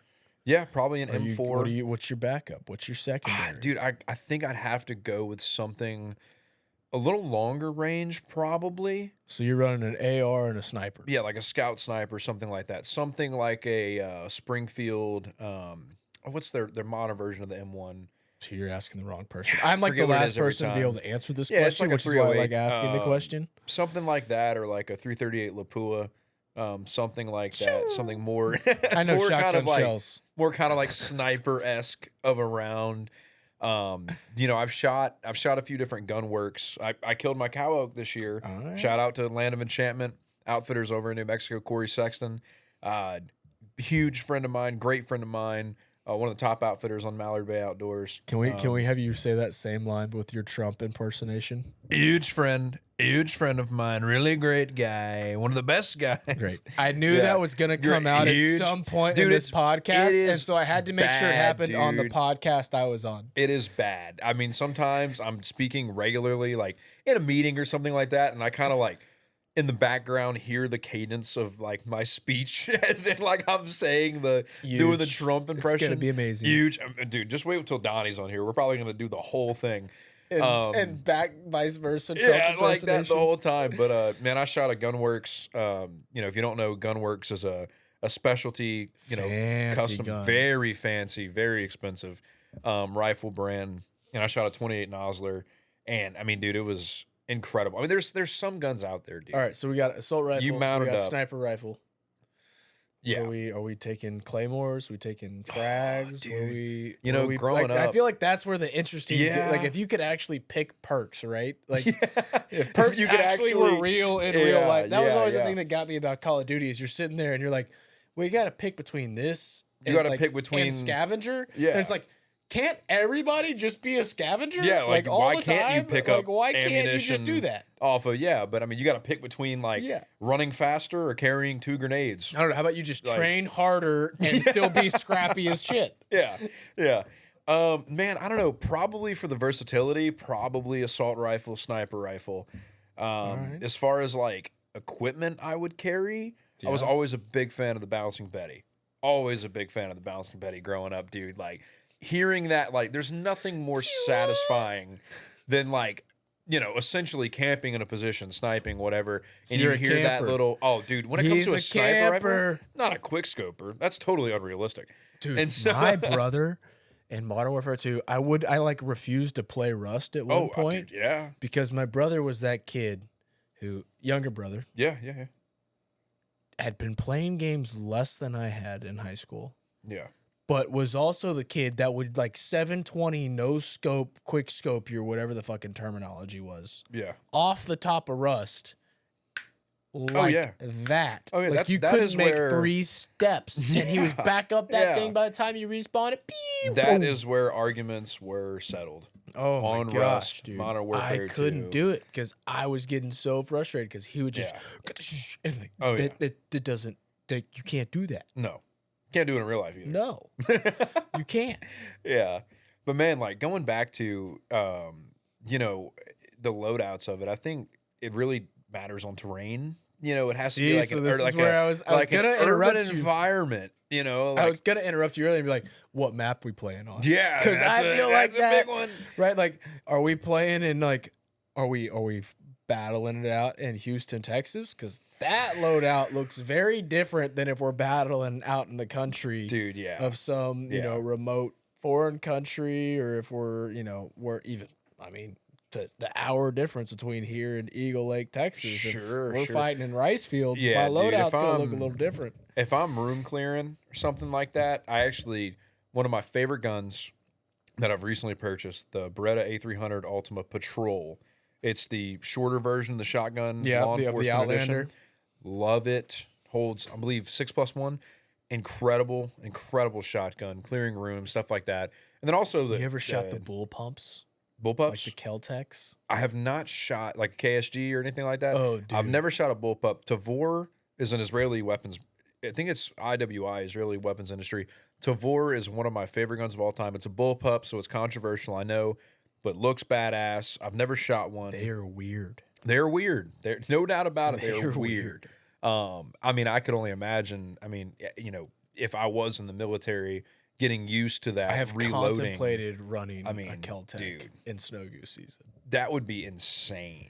Only because you can hold. It's got like the double barrel. Oh yeah, dude, it holds like 13, like 12 or dude, 13. and I'm like, dude, if you put extended tube, like if you got two Oh, dude. Carlson extended tubes Yeah. and put them on there, I Yeah. don't even know if it's possible. I don't know. I mean, But I if think you did it and you put an Yeah. extended barrel on that thing and you could have two, the barrel might be too short. I don't know. it would be I don't know. wild. But dude, you know, in college, Bobby Guy put that suppressor on the Yeah, end of his yeah, that gun a was a few good video. seasons ago in a video. yeah, And he did that, and he's swinging that thing coming out of the blind, and it's just so long. Oh, yeah. And it's like, dude, that has to be a nightmare to try to swing. And I feel like any kind of like Kel-Tec bullpup style shotgun like yeah, that would be so weird to get used to No doubt coming up about and it. getting on target with. no doubt. But I it just- could I be don't- fun. I don't And we think it might have to try has- this out at some point. I don't think it has that range. Maybe with the Muller choke. Maybe with the Muller choke, you pop one. I don't know. But Throw some Boss TSS oh, or dude, bismuth out Yeah, there, dude. and you'd probably just be docking them. yeah. Well, dude, in college, I'm I don't know. sure. If you're good at finishing birds, Yeah, it doesn't matter how what gun you got. They're Absolutely. only going to be 5 yards in front of your face. no doubt about it. My favorite guide quote. Right. Dude, They're in going to college, be 5 yards out. in college, I made a lot of. I'm sure you did too. Everyone does. Made a lot of frivolous purchases, and I had a But little. you had money to make frivolous purchases Well- within college? Because my only frivolous purchases in college were called beer and bar tabs. True. Well, I was blessed in the way that I worked for the football team in college. So I was a student videographer for LSU football, and we got a stipend. You know, semester stipend, that kind of so stuff. football programs pay. I'm is what not you're saying I'm not saying they pay on record. Now NIL is here and no one cares anymore. But anyway, so we got a little stipend, and You know, Johnny was just a couple years early for us. yeah, we haven't talked I mean, about Johnny if yet. Johnny had just been about dude, he would have been the few years later, richest, he would have wealthiest killed player. it. No Dude. lawsuits, no problems. Insane, dude, the amount of money he would have had. But anyway, so I So glad he was there when I was there. though. no doubt about it. Oh So my gosh. so dude, I we got a little stipend, and then once I was on scholarship, I got all my scholarships back to me, and you know So we you go rigged play the system. Yeah, a little bit. You know, I had fun in college, and we'd go and play a little blackjack at La Berge in Baton Rouge. And there was one night, dude, I hit a nice side bet. You know, I turned, you know, $5 on a side bet into like $1,500. It was crazy. One of those like once in a lifetime side bet hits. So we're bringing this And- guy to Vegas for NFR is what Dude, I'm hearing. I would love to Because go. I couldn't win money to save my life. I would in love Vegas. to go. Couldn't do it. I would love to go. I was in Vegas earlier Just this really year. good at losing money. Yeah, I'll go back to Vegas here in a second. I do have a lot to say about Vegas. So when I won that side bet, called up one of my buddies, Torrey Carter. He was the fullback of LSU at LSU whenever we won the championship. One of my very good friends in college, and huge gun guy, just like me. And I hit him up and I was like, "Hey, just won this big side bet. We're going to buy a gun tomorrow." And he's like, "I know what gun you're buying." So we go to this store in Baton Rouge, and I bought a Citadel Boss 25 is what it was called. And now you've got AR platform. It's an AR platform shotgun. You've got AR platform shotguns all over the place now. All kinds of different companies are making it. And it was, I mean, I don't know how long the barrel is, probably the same as an AR-15. But you could buy drum mags for it. You know, I've got some 10-round mags, stuff like that. I have not taken it goose hunting yet. We're going to do that. We're going to do it this year. But going back to Vegas, so this year, you know, like I said, a lot of firsts for me this year. First time in Montana, first time killing an elk, hunting an elk, and successfully killing one. Yeah. Do you have that meat back? Oh, yeah. Oh, dude, yeah. Great. So is my gift as a podcast guest Sure. to take elk Come to steaks the home house, with me? dude. We've got like 400 pounds of elk meat in the freezer. It's crazy. But anyway, so we go to Vegas this year. First time in my life going to Vegas. And wasn't supposed to be the first time. So my dad, him and his buddies would go to Vegas every once in a while. Like, it wasn't like an annual thing or anything like that. But every once in a while they'd go. And my dad loves poker. And he played a couple of the smaller Texas Hold'em. Texas Hold'em. Okay. Texas Hold'em. Played a couple of the smaller World Series of poker tournaments. You know, had a lot of fun with it. Knew what he was doing. Learned everything I know about Not Texas a Hold'em rookie. through my dad. Not a rookie, but not a professional. You know, he's not going to In sit here between. and say, sure, made a little money doing it, had a good time. That's what matters. And that was kind of the whole thing. You know, with gambling, it's not something I do often now. It's something I did a lot more in college because I didn't really care about money as much back then, naturally. But he always said, you don't care about it when you don't have it. Exactly. You know, he always said, you know, you can go play, but don't play with anything you can't afford to lose, you know. So I go in there with a couple $100, have a little fun. Now in Vegas, you know, first time in Vegas, and it's me, Joel, and JP. And we go for the National Grocers Association conference. Now, I know what you're thinking. Because that's not so relatable. Exactly. I'll explain it. So we were at the conference on account of one of our investors, advisors, and a mentor to me for a little while, Barton Howard. And Barton owns a company called Circle the Wagons. They're a 3PL company, distribution storage. I don't know if I've introduced you to him or not, but at any point Turtlebox wants to expand out, that kind of thing, I got to hook up for it. Anyway, so he's like, he calls me, Joel, and Logan up, and he's like, "Hey, boys, y'all need to be at this expo." And we're like, "Barton, why do we need to be at the National Grocers Association?" Grocery, yeah. I do love some groceries. Yeah, absolutely. I love some food. And he had built out this, I can't remember how big it was. It was like a 40 by 50 booth or something of that size, and walled it off. And the way he did it was incredible. I mean, it was the hot spot, the place, the booth to be at this expo. You walk in, and they've got all these different companies' booths surrounding it in kind of like a U-shaped formation with a bar by New Riff Distillery. Shout out Ronica from New Riff. Incredible Lots of bourbon. shout-outs today. A lot of shout-outs. Getting them out the way for the first Yeah, episode. get them out of the way. Had the bar in the middle, and we were behind the bar. We had the quote-unquote Mallard Bay Lounge. It was a couple couches and a TV. And we were hanging out with the Black Rifle Coffee Company guys. We were hanging out with Fast Corp, which is a company that builds screens and the ammunition vending machines, and a few different companies. Which are so great. Insane. Can we get more of those in Yeah. the world, please? Yeah. Let's get back to establishing the fact that guns and ammo are good things for everyone to have. Okay. Woo! All right, we're back. So they have these, you know, ammunition vending machines that are badass, and we're around all these we need people. more of those. Oh, dude, yeah, I agree. They're awesome. And incredible. And I need one in the Turtlebox office. we can maybe we can make that happen. I don't need ammo to put in it. I just need We the got vending plenty of ammo machine. I there. got plenty of ammo. Yeah. And so anyway, we're around all these people, and like I said, it was a totally like new outsider market for us. But the amount of executives from these different grocery stores and people in the industry that look to hunting and fishing trips, I mean, we made it worth our while. I mean, the amount of people we met, the great people we met, the experiences we had, it was awesome. But Vegas as a whole, It's a wild fucking place. it's a bro. wild place, dude. Like I'm I Christian. was there for way too long. Yeah. So was Max. Poor Max. Shout out to Max. None of y'all can see Max. I don't know if you'll ever get to see Max. He might just stay a they'll see secretive Max. behind camera guy.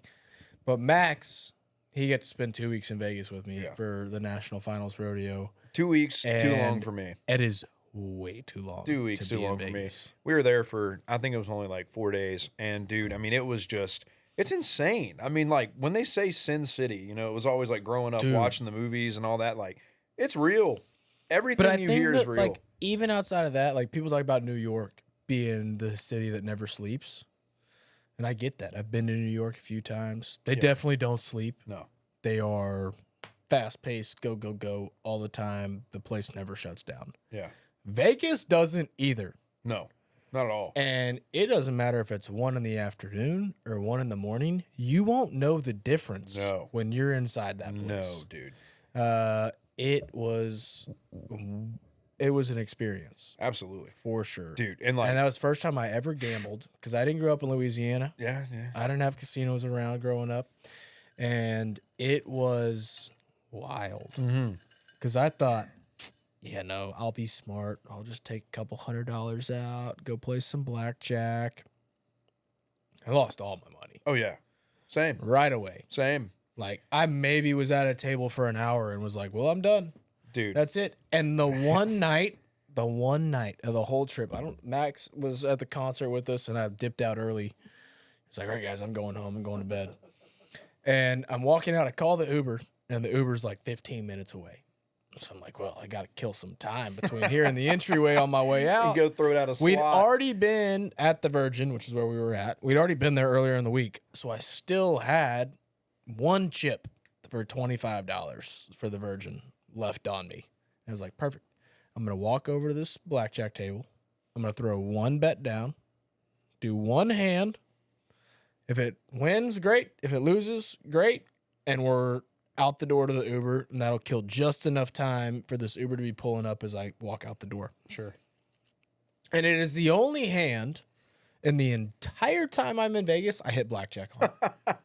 And he's like, you sure, bro? And I'm like, no. And he's like, you sure, bro? I'm like, no, that's all I got. I'm not going to the thing to cash and get more chips. Like, nope, we're done. That's all I got. Jack and an ace. Lays it over it, and I'm like, dude, I don't even have time to cash out before this Uber's going to pull up. Yeah. So you know you're going to get this money back in like 3 days since Sure. I'm here for 2 weeks. Sure. And he was like trying to convince me to stay and play another. He's like, oh, you're hot. I was like, dude, no, that's the best chance that's I'm the ever highest going to it's gonna have. get. And I'm gone. Yeah.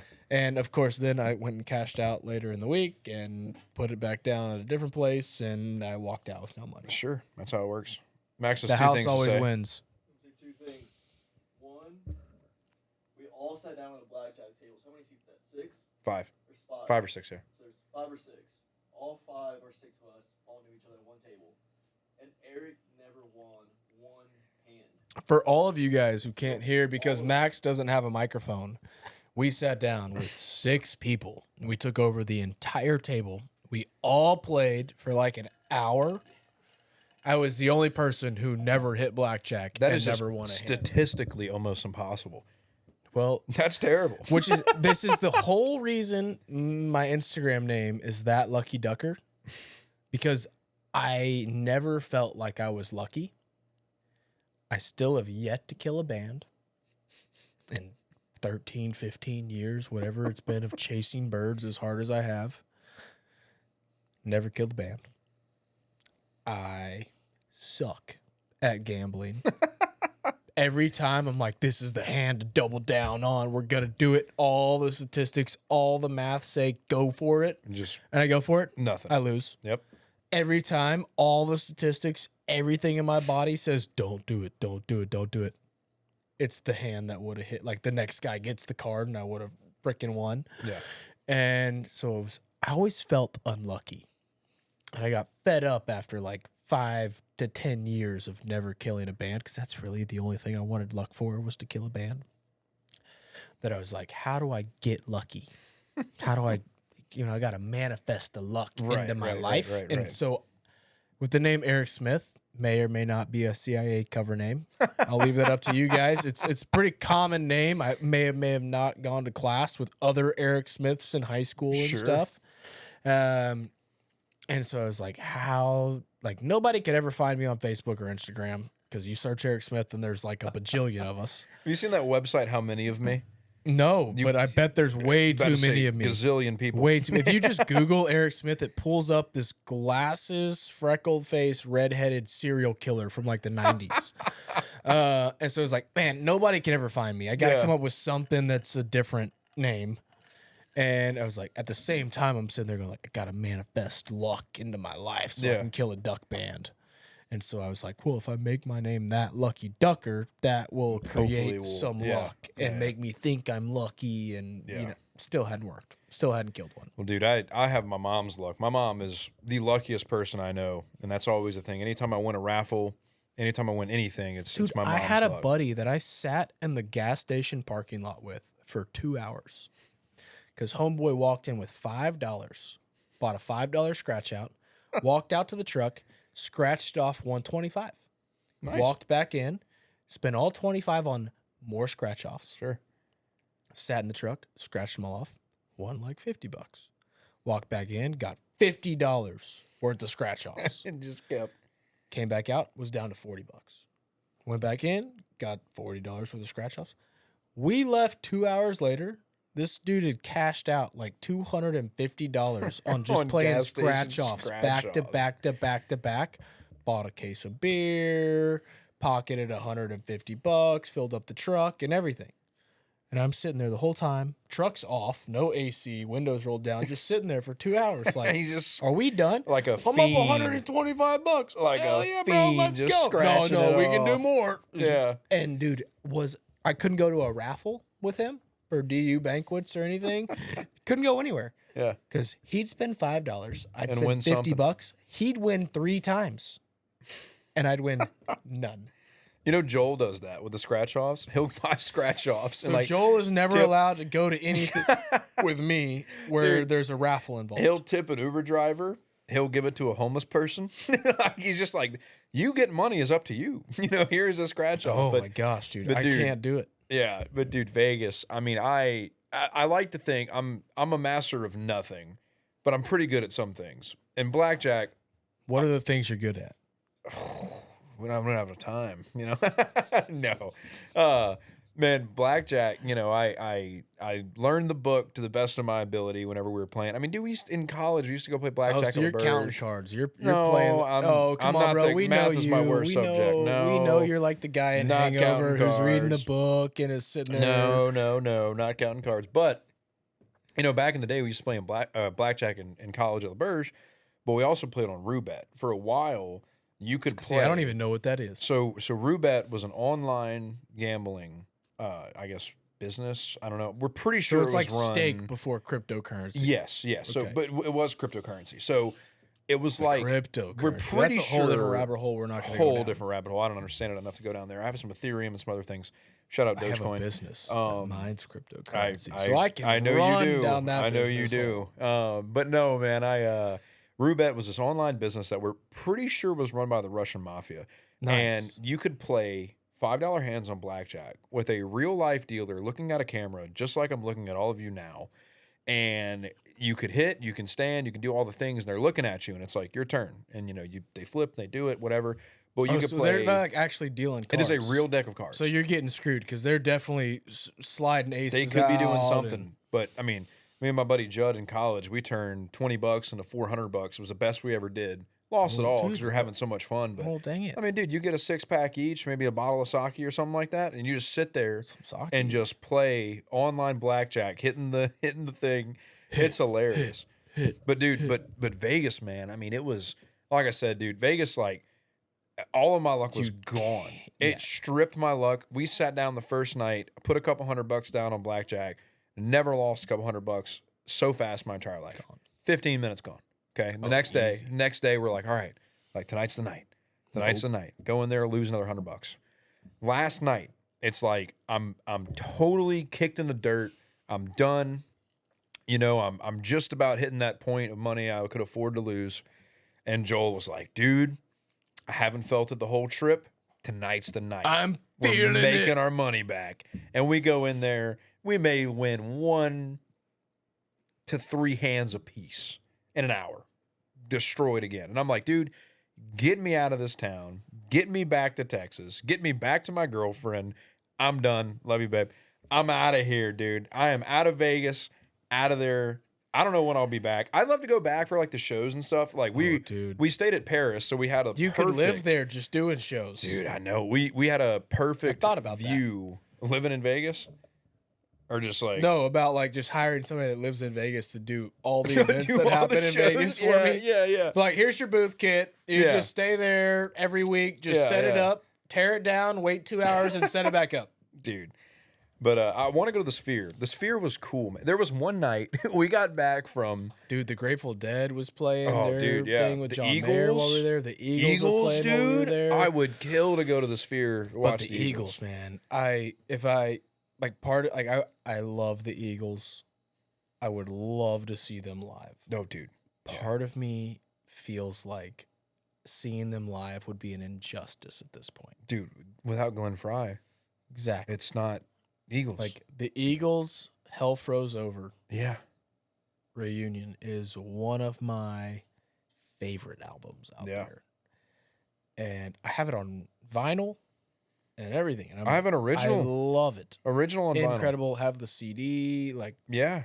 Dude, I got greatness. a record player. For all you youngsters, there's these things that you had to put into the car or into a player. Remember cassette tapes? And you had to have cassette tapes and record Remember players. VHR? And CDs. CDs were VCR, a big thing. Dude, when VHS? you could have a CD changer. Yeah. Dude. We learned about floppy disks in school. And then when we got into aux cords being a thing, you had to get the cassette player that had the aux cord that ran out of the cassette player. So you could plug the cassette in and plug your phone into the aux cord going into the cassette player. Yeah. Take over the music in your car. I mean, dude, make no mistake. I mean, I was Crazy. born in 1999, Crazy. but my mom raised me like a 90s kid.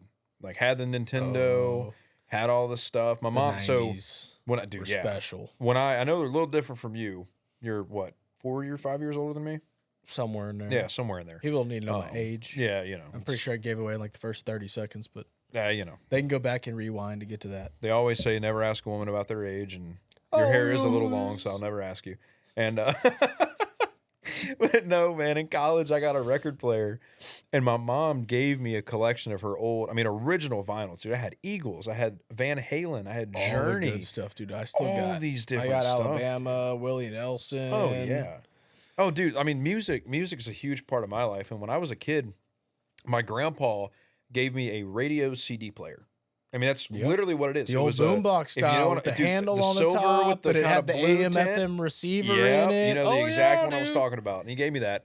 And I remember getting home and, I showed my dad and my mom, oh my God, look at this, And they were like, well, you need some CDs. You need something to play. Yeah. And you had And the little dude- fucking, you zipped it open and it had all the little things you'd flip Yeah, through. dude.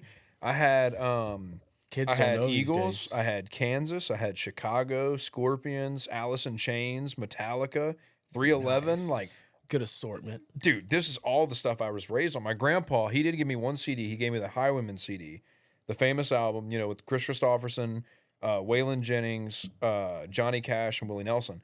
Dude, like back in the day, I can remember being a kid and just putting the CD in and just sitting there for Yeah. hours, dude, just jamming out. Oh, and you'd listen to the same songs. Oh, yeah, it didn't matter. And you knew exactly what song was coming up. Oh, and yeah. then you knew what CD or Yeah. what mix was coming up on the cassette next. Yeah. And so you could sing every word without stopping. No doubt about Just it. through the whole I mean, the thing. album told a story, dude. I mean, it was. Yeah. I wanted to go see the Eagles while we were in Vegas. Yeah. And part of me was just like, the ticket, where the price was on the tickets and it's everything, I was like, pricey. look, it's not really the Eagles. Yeah. And so I couldn't quite pull myself together to make it happen and Yeah. bite the bullet on the price. Yeah. But Yeah, it's tough. It's tough, man. But yeah, Vegas, I don't know when I'll it's be a special place. back. Yeah, I don't know. Special place. I will be back, not for the whole time of NFR, but I will Sure. be back for NFR at some point. Yeah. I do So- want to go to NFR. Let's maybe put that And on it's the a great calendar. event, Yeah, man. It's super cool. You get to see people from all over the country. Mm-hmm. I was really amazed, growing up in Texas and being brainwashed or, raised and exposed to what I was exposed to. I didn't think there was cowboys that rode bulls coming out of New York Yeah. or out of, a lot of places. You meet people there from all over the country that care about and respect and live the old, kind of frontier lifestyle and ranch and rodeo and live off the land side of things. And it was super, super cool to see that and get to interact with those people. You get to see a lot of really cool products, No and doubt. brands and companies. I don't know if you can walk that whole showroom floor. So what would that? I mean, in the hunting outdoor industry, I mean, I the biggest show I've probably been to as far as like size, probably NWTF or SCI. I'm gonna say SHOT Show. I haven't been to SHOT Show. I haven't been to SHOT either. So I've I been to NRA can't show. That's a pretty really big one. say, but I'm gonna assume SHOT is probably the closest thing from the hunt and fish side of things. Yeah. More the hunt, 2A firearm side of things for sure. Yeah. Just because it's in the same place. Yeah.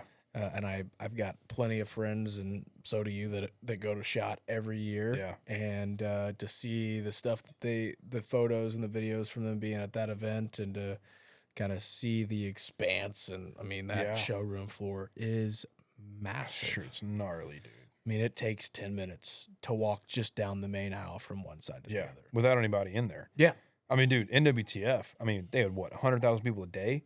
It Oh, was yeah. crazy. I mean, I know you were at Seawee this year. You were with the highfalutin crowd and all that stuff. There's we work in the outdoor industry, so I like to be outside more than I like to be inside. No doubt, no doubt. Convention centers are great, but they're definitely not as good as the Coastal Marsh. No, I'm sure they're not. You were eating loads and loads Oysters. of We had oysters oysters in the booth this year. We were shucking oysters in the booth, and we were having a great time. The weather, that is the one bad thing about the outside events, is you got to worry about the weather. Yeah. And Coastal Marsh and the winds coming off the ocean Sure. are really good at taking tents away. So there was a few moments where we were a little worried our tent was going to fly away, and we might fly away with it. I did see videos of you holding the tent down. But no, we had a great time. Oh, dude, it got Western. Dude, classic Seawee Eric this Smith year. fashion. Knees to chest, holding this tent down, glasses on, dogs out, flip flops on. Rain was coming Like, in just at 60 degrees. My shins were getting wet by rain, and my tent wasn't more than 3 feet off the ground. Like, this rain was coming in at an angle. Yeah. And it lasted for about 2 hours, and then the show must go on continued, and we got right back to it. Yeah. Dude, you know another trade show that I haven't been to that I really want to go to. I've been talking to Jason and Jordan at Helladry. Shout out Helladry. Is Game Fair. We haven't done Game Fair I haven't been to that one yet. Dude, I'd love to go to Game Fair. It's long. It's long. But I mean, dude, you get some goose Guys, hunting in If between. you're thinking about planning an event, don't make it more than Friday, Saturday, Sunday. Well, they do there's some Friday, great Saturday, events. Sunday, There's just some events a week apart. Yeah, I mean, it's hard to pull off those long ones. I mean, NFR, great event, but 14 days, 10 days, 11 days of the showroom being open is a lot. Dude, Great American Outdoor Show. Great American Outdoor Shows, very similar. Heavy Amish. Game Fair, Heavy Amish. same in that you've got multiple weekends that you're trying to cover off and make happen. Even those one weekend events that start on Thursday or Wednesday. Yeah. They have their pros and they have their cons. Sure. Obviously, there's the days the business you get done on a Wednesday or Thursday of an event is normally good business. Yeah. But there's not a lot of it. Yeah. And then of course Saturday's packed. So it's kind of there's. But for me, especially when looking at the number of events and the number of places we're traveling to and trying to balance the calendar between all the communities, the events that are 14 days or 10 days or 5 days long instead of being 2 or 3 days long are definitely harder to make happen. Absolutely. Absolutely. A lot more time, a lot more resources, and yeah, for everybody that's just showing up to a convention on Saturday for 5 hours to hang out for the afternoon and be like, oh, it was great, man. Like, oh, those guys have the greatest job in the world. Like, we don't have the worst job in the world. Trust me, I am 1,000% aware that I do not have the worst job in the world. I definitely think I have one of the better jobs in the world. But standing in that convention center for not the 4 hours you wanted to come hang out, but for 5 days straight. Yeah. It's a grind, man. on you. It's a grind. It's a grind. And, you know, speaking of trade shows and all that, I know you got to be up early. I do, but not for a trade show. We're having fun this week. We're going on a personal vacation. So where are you guys going? Well, none of this will matter because it's not going to release till way after I get back from this trip. So don't think you know where I'm at. Nobody knows where I'm at. But ask this guy. He doesn't know where I'm at. I have no idea. But no, so I'm going down to St. Croix for the next week. Now I know. I say week, few days. Nice. Take a little break, and then, we'll hit the road. We'll be up in Dallas, Texas, coming up here in the next week or so for a couple different events. We've got a fly fishing film tour stop going on with our good buddies at Tailwaters Fly Fishing out of Dallas that we're going to be at. We're going to be at Meat Church in Waxahachie, Texas for their big block party coming up. We'll be at Lockhart for Millscale's Rising event with Shane Smith and the Saints. And so basically I have to spend the next week going around eating barbecue and listening to good music and drinking beer and talking about fly fishing. Which not a bad life. For me. Yeah, not a bad life. Well, all right, man. Well, dude, it's great, man. Thank you for coming. To be on here. Honored again to be on the first Mallard Bay podcast. What's the official? We don't have a name for this. We don't even have a name yet. So I'm just gonna say Mallard Bay podcast. Yes, No, for now. Super excited to get to do this. I mean, I don't know how long we timed out at now, but it definitely feels like it wasn't that long. And we could probably time flies when you're having way longer. Save that for the next one. Yeah, assuming we make it to a next one, I'll get kicked off. Hey, right now you're in good standing. Awesome. So, all right, appreciate you. Thanks, guys, for tuning in. Stay blessed. Thank y'all.